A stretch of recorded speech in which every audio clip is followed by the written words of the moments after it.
Oh my God, I wish I had a good one for you. What I can tell you is that most Russian crude, about 70%, is produced in the permafrost. And because the Russian demographic is terminal, and because the Russian educational system collapsed 30 years ago, there's only a very small cadre of skilled workers that are actually trained up to do the work in the permafrost. And they're on average in their late 50s now. So there's not a lot of them. They're literally dying out. And without Western tech and above all else, Western workers, the ability of the Russians to keep this stuff flowing is very much called into question. And that's before you consider war, sanctions, or boycotts, all of which are having their own impact. So we need to plan for a not too distant future when Russian crude exports just aren't there.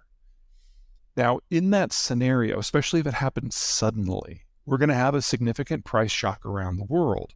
And then you have to look to Washington. Because in Washington, the American president has the authority to end oil exports with the stroke of a pen. It doesn't have to go to Congress. That authority was already granted back in 2015. And since Biden is the most economically populist president we've ever had, there is no way he is going to expose the American consumer, the American voter, to high and volatile global prices if he doesn't have to. So the question just isn't when will the Russian stuff go offline? It's how much American stuff goes on offline with it. And if the world loses American and Russian crude at the same time, you're probably looking at crude prices never dropping below 150 again. And you're probably looking at a captured price in North America where they never rise above 70 again. Probably. There's a lot of ifs and statements linked to that prediction. Well, any sector you're going to be able to find companies that are in problems. The one I am by far the most concerned about on a global basis is America's Apple. Starting with what's going on in the tech sector, the pace of technological advance is going to slow considerably. And if Apple can no longer release a new version every 6 months, that's obviously going to hit their bottom line. But more importantly, roughly 90% of the supply chain steps that go into the average iPhone touch the People's Republic of China in some way. Now, a lot of that is going to be more on the low value add and assembly, but that's not nothing either. And without the Chinese as part of the supply system, it's going to take Apple at least 5 years to rebuild that supply chain capacity in other parts of the world. Now, most companies, I would say that would be the kiss of death. But this is Apple, and they've got a giant cash cow, and they've got a giant war chest, so they can afford to do that. But it's going to take them a lot of time. You can break even on your carbon debt in a matter of a couple of years, and maybe even economically a few after that. The problem is that Tesla data assumes that your electric vehicle was fabricated with 100% green energy and is fueled by 100% green energy, and that is just not the case. Most of the processing and most of the middle steps in manufacturing are powered by soft brown coal in China, and then even in California, only half of the grid is green. And then, of course, and this might be a shock to some people, people are relying more on solar than wind in most places. But there has never been a day where the wind shines at night, which is when most people are going to be recharging their cars. So even if you've got a reasonably clean grid, you're still probably charging your car with fossil fuel energy. So that story probably isn't there yet. The technology may evolve, and if the technology evolves, I reserve the right to change my mind. But today, no. In addition, if we're serious about doing this with the technology we have today, then the build-out needs a lot more power plants for solar and wind, a lot more transmission, a huge number of battery systems to replace all those peaker plants, in addition to electrifying transport. That means we need 3 times as much copper, 10 times as much nickel, 18 times as much graphite, 12 times as much lithium, and on and on and on. And we need it all by 2030. There has never been a decade in human history where we've been using an industrial material and we've doubled its availability in a 10-year period. And now we have to do that and more for 11 different materials? No, cannot do it. So what's going to happen this decade is there's going to be a bit of a come to Jesus moment within the green community when they realize that the dreams cannot match the realities. And that means one of two things will have to happen. Number one, the dream will have to change to something that's more realistic.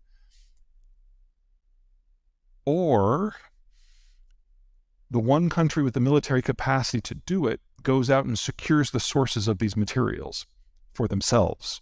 Because while the world couldn't do the green transition with today's tech, the United States might be able to. But that means taking all of those things off the global market. We're going through quite a churn right now as the baby boomers are removed from the system. We've had an environment of extraordinarily cheap capital that has lasted an extraordinarily long time, and there's just going to be a lot of shakeout. There's no way around that. We're all going to have to get used to a new operating environment. But if you fast forward just 2 or 3 years, when the vast majority of that money is gone, anyone who still has capital to deploy in that environment will discover that there's not a lot of competition in capital holders because the next generation, Gen X, is so much smaller.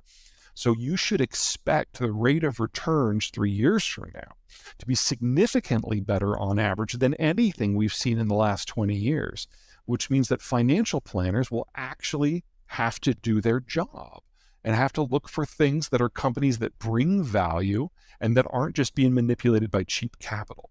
For the investor, this is about to get a lot easier. For the investment professional, it's about to get a lot more competitive. Well, it's kind of funny because sometimes people have labeled me as the America's greatest purveyor of doom porn. So it's difficult to remain too cheery, but a couple of things. Number one, we are going through a period of extreme change. And yes, that means a lot of dislocation and destruction. But this isn't the end of the human condition. This isn't the end of America or Australia, maybe the end of China. And so we know we will get through this. Our systems are stable. Our demographics are pretty good. Our finances are about as good as you can get. We will get through this. And in the case of the United States, if we're really losing access to materials processing and manufacturing, out of both China and Germany at more or less the same time, that means here in North America, we need to double the size of the industrial plant. And yes, that means inflation will be high for a good long time.